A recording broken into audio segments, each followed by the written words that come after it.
Ustadz,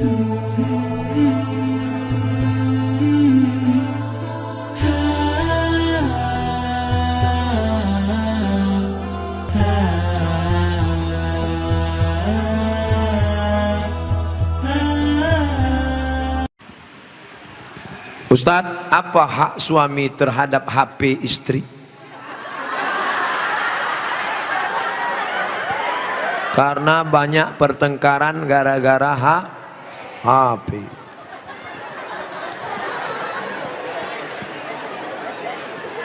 Lima hak ibu terhadap bapak. Catat, ingat baik-baik. Pertama, makan. Ibu tadi sudah dikasih makan? Yang kedua, pakaian. Ibu sudah dikasih pakaian? Karena sekarang banyak perempuan yang tidak diberi pakaian oleh suaminya. Tinggi istrinya 175 tapi dikasih kain cuma 50 cm. Kurang kain. Kadang belum selesai di tempat tukang jahit sudah dia ambil. Kadang kainnya panjang, resleting belum dipasang. Pas jalan kelihatan. Ustadz kok tahu? Saya ngelihat. Ibu sudah dikasih makan, ibu sudah dikasih pakaian, ibu diberikan tempat tinggal yang layak menurut kemampuan masing-masing. Sudah? Keempat, ibu mesti diberi pendidikan. Yang ngajar ibu ngaji, bapak. Yang ngajar ibu sholat, bapak. Yang ngajar ibu akhlak, bapak. Bapak adalah guru di rumah. Dan yang kelima adalah perhatian. Maka ibu selalu diperhatikan, dari mulai jilbabnya, dari mulai pakaiannya, termasuklah HP ibu diperhatikannya juga. Kok dari tadi sini Ustadz Somad, suatu ketika istri saya pergi kerja dan saya masuknya siang, tiba-tiba HP-nya berdering. Saya cek, rupanya mantan. Dia cari lagi di FB dan mereka sudah jalan-jalan, Pak Ustadz. Hati saya selalu galau tiap hari. Jangan-jangan dia sudah buat ini, jangan-jangan dia sudah jalan ini, jangan-jangan sudah. Bayangkan menderitanya seorang laki-laki gara-gara HP istri yang sudah macam-macam. Gara-gara apa itu? Facebook, Twitter, BBM, WhatsApp, Instagram. Oleh sebab itu jaga ini, masalah HP ini jaga baik-baik.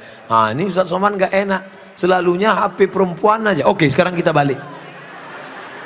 Bagaimana dengan HP bapak-bapak yang lebih banyak perhatiannya ke HP, yang kata-katanya merayu, menggoda? Oleh sebab itu ini mesti dijaga. Kalau tidak, duduk bersama, bapak sama ibu duduk, HP-nya buat baliho besar-besar, judulnya mau dibawa kemana hubungan ini, atau buat besar-besar, jangan ada HP di antara kita. Saya mau nanya Pak Ustadz, gimana caranya mengelola keuangan keluarga secara islami jika suami istri bekerja? Ar-rijal, lagi-lagi Al-Quran, semuanya yang menyelesaikan masalah ini Al-Quran. Ar-rijalu qawwamuna 'alan nisa, laki-laki menjadi pemimpin bagi perempuan. Bima anfaqu min amwalihim, karena mereka mengeluarkan nafkah, biaya belanja. Makanya harta warisan laki-laki dapat 2 kali bagian perempuan. Ibu kalau 25, bapak dapat 50. Ibu kalau dapat 50, bapak dapat 100. Kenapa? Karena yang menanggung biaya pernikahan mahar bapak, yang menanggung sekolah anak bapak. Sekarang ibu memang anak orang kaya, punya ruko 2, rumah batu jendela kaca, punya bapak yang sudah sakit asma 2 hari lagi meninggal. Kaya. Si bapak juga punya duit yang sama. Bapak punya duit, ibu punya duit, menikah. Apa beda duit bapak dengan duit ibu? Dalam duit bapak ada hak ibu, tapi dalam duit ibu tidak ada hak bapak.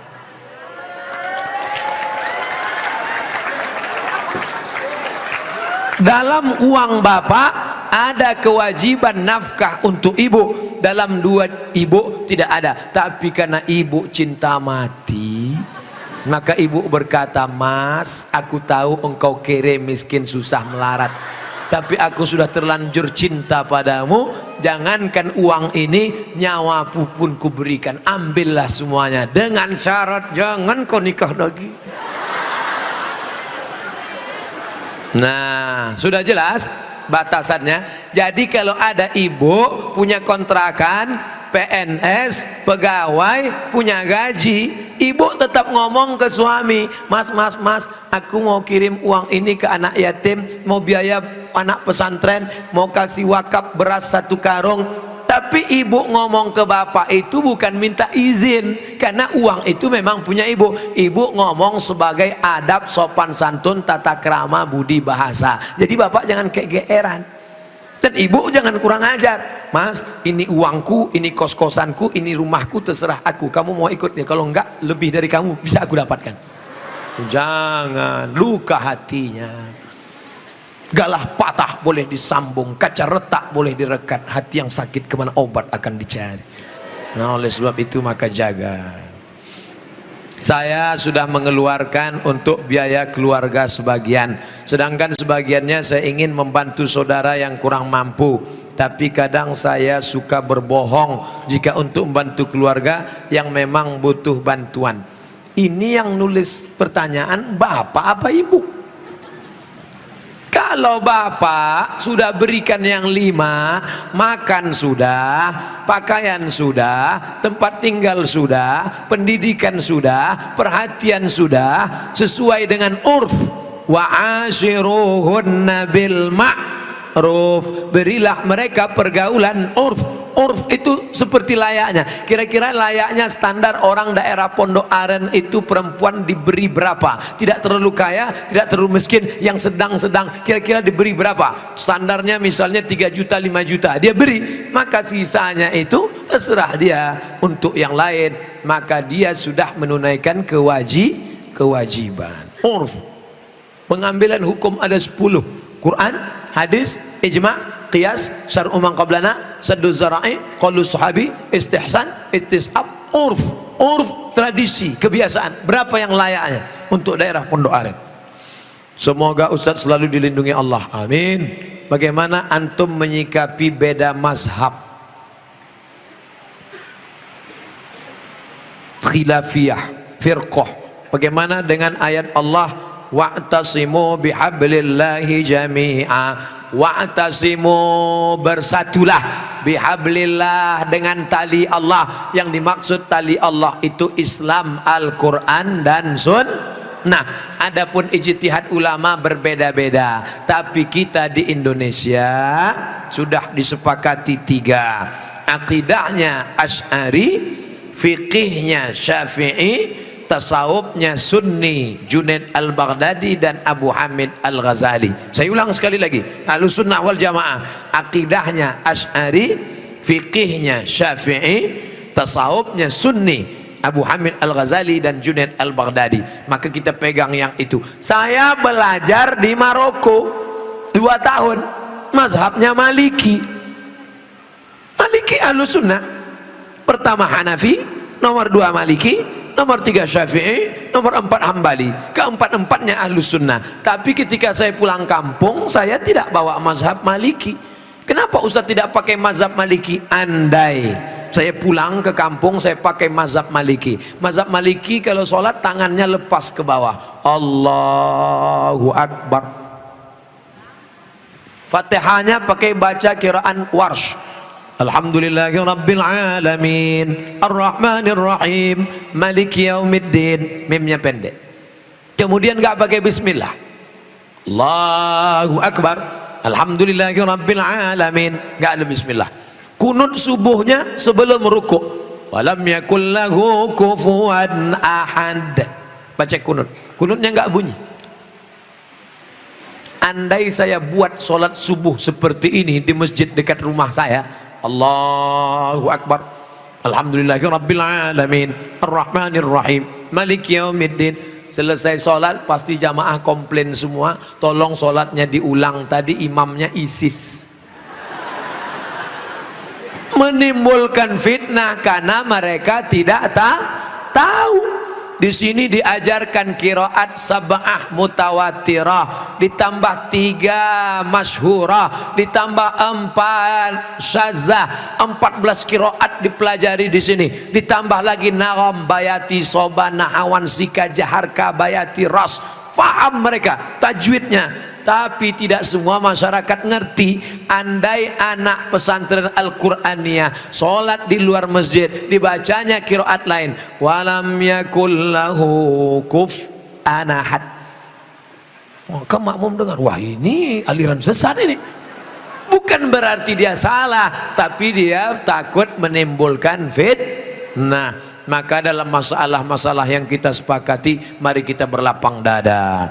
Adapun yang kita sudah berbeda, mari kita terima perbedaan selama dia masih Ahlus Sunnah wal Jamaah. Syekh Abdurrahman Sudes, Imam Masjidil Haram, selama di Makkah nggak pernah pakai bismillah jahar. Allahu Akbar, Bismillahirrahmanirrahim, Alhamdulillahi Rabbil Alamin, Ar-Rahmanir-Rahim.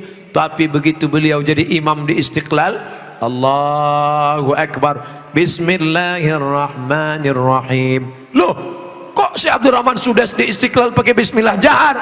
Dia tahu orang Jakarta mazhabnya Syafi'i. Mazhab Syafi'i bismillahnya jahar. Mazhab Hanafi Hambali bismillahnya sir, Bismillahirrahmanirrahim. Mazhab Maliki nggak pakai bismillah sama sekali. Ketiga mazhab ini Ahlus Sunnah wal Jamaah. Tapi kalau mayoritas masyarakatnya Syafi'i, jangan bawa mazhab lain, karena khawatir memecah belah umat. Menjaga persatuan lebih diutamakan daripada mengamalkan mazhab. Begitu yang diamalkan oleh para ulama. Kan ulama mengkategorikan bid'ah ada dua, bid'ah hasanah. Pertanyaannya Ustaz, kan Rasul bersabda kullu bid'atin dhalalah, kullu bid'atin dhalalah wa kullu dhalalatin finnar. Hadis ini kata Imam Nawawi hadisnya umum, hadis umum. Tolong belikan saya ayam, tolong belikan saya ayam. Ayamnya umum, ayam penyet, ayam patah, ayam pop, ayam sungsang, ayam fried chicken, ayam panggang, ayam bakar, ayam kampung, ayam hutan. Ayam apa? Setelah di jalan dia bingung, ini ayam apa? Nelpon sekali lagi, ayam apa? Ayam pop. Maka yang pertama tadi umum dikhususkan oleh yang kedua. Begitu juga kata Imam Nawawi yang mensyarah hadis Sahih Muslim, kullu bid'atin dhalalah, semua yang bid'ah itu sesat, umum. Tapi kemudian dikhususkan oleh hadis, man sanna fil islami sunnatan hasanatan, siapa yang membuat tradisi yang baik, falahu ajruha, dia dapat pahalanya, wa ajru man amila biha, dan orang lain yang melakukannya selama tidak bertentangan dengan Quran dan Sunnah. Nah, sekarang ada orang mendefinisikan bid'ah hanya dengan 5 jari. Kalau tidak dilakukan Nabi, bid'ah. Kalau sudah bid'ah, masuk neraka. Kalau begitu pembahasannya, nanti kamu bisa memasukkan sahabat Nabi dalam neraka. Contohnya, ada sahabat Nabi yang sholat dari Isya sampai subuh ayatnya kul huwallah, walil maghdubi alaihim waladdallin, amin. Kul huwallahu ahad, Allahu samad. Rakaat kedua kul huwallahu ahad, Allahu samad. Rakaat berikutnya kul huwallahu ahad, Allahu samad. Rakaat berikutnya kul huwallah. Itu pernah enggak dibuat Nabi? Enggak pernah. Kalau dipakai definisi, kalau enggak dibuat Nabi bid'ah, berarti sholat pakai kul huwallah dari Isya sampai subuh bid'ah, masuk neraka.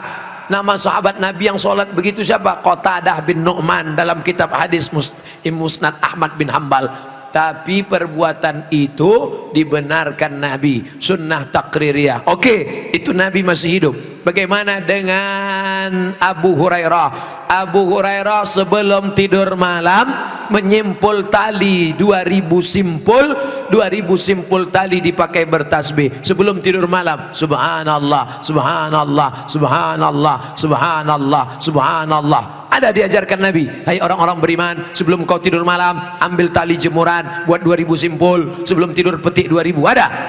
Tidak ada.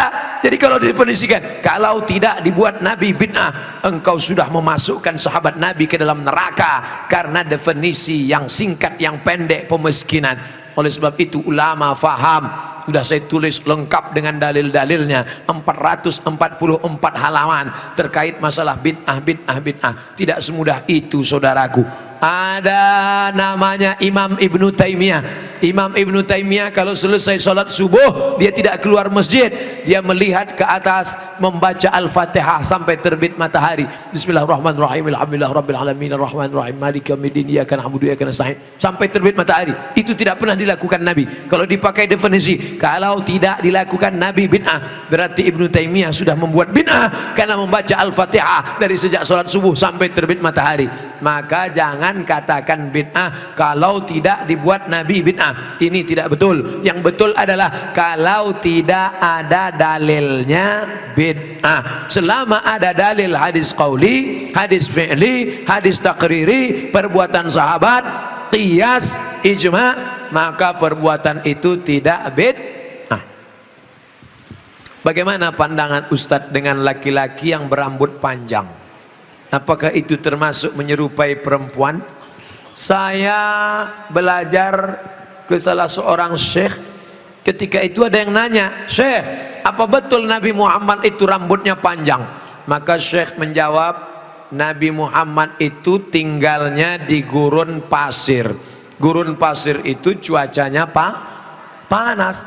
Maka kalau rambutnya pendek, nanti cahaya matahari kena ke kepala, maka dia bisa pusing, panas, dehidrasi, kurang cairan. Makanya Bapak Ibu ketika di Makkah disuruh pakai topi, pakai payung supaya jangan kena panas.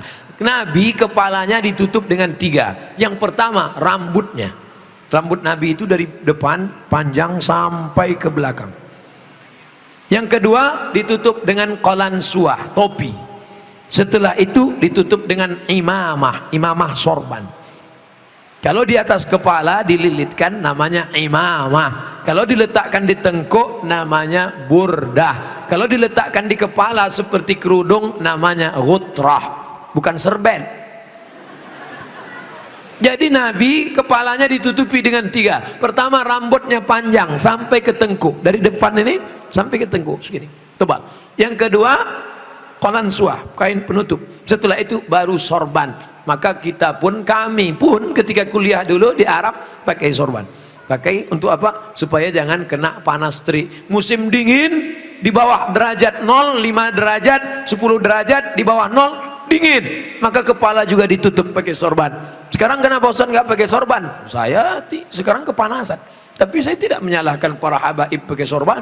Mereka mengikuti sunnah Nabi Muhammad sallallahu alaihi wasallam. Nah, jadi kalau ada laki-laki berambut panjang, tapi rasanya di tempat kita rambut panjang bukan untuk menutup kepala biar supaya jangan panas. Justru tempat kita makin rambut panjang makin kepanasan, ketombe. Jadi kira-kira rambut panjangnya kenapa? Kenapa rambut panjang? Ini. Tapi tidak semua yang berambut panjang itu karena mengikuti perempuan. Jadi tidak bisa kita hukum serta-merta kalau rambut panjang LGBT. Enggak.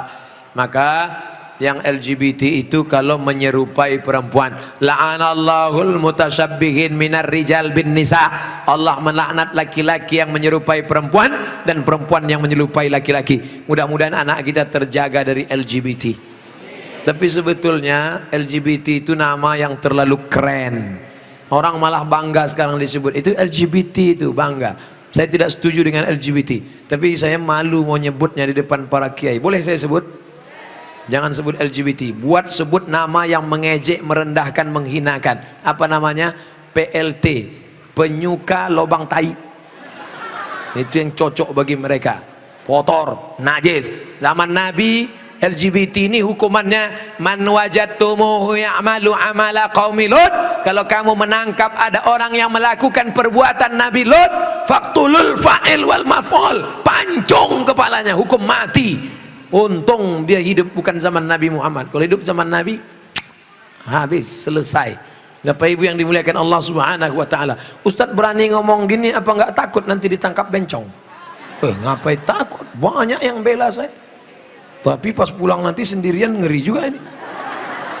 Insyaallah wa ta'awanu 'alal birri wat taqwa, saling tolong menolong dalam kebaikan dan ketakwaan, wala ta'awanu 'alal itsmi wal udwan. Ingatlah saudaraku, ada satu kampung namanya kaum Sadum. Pernah dengar kata Sadum?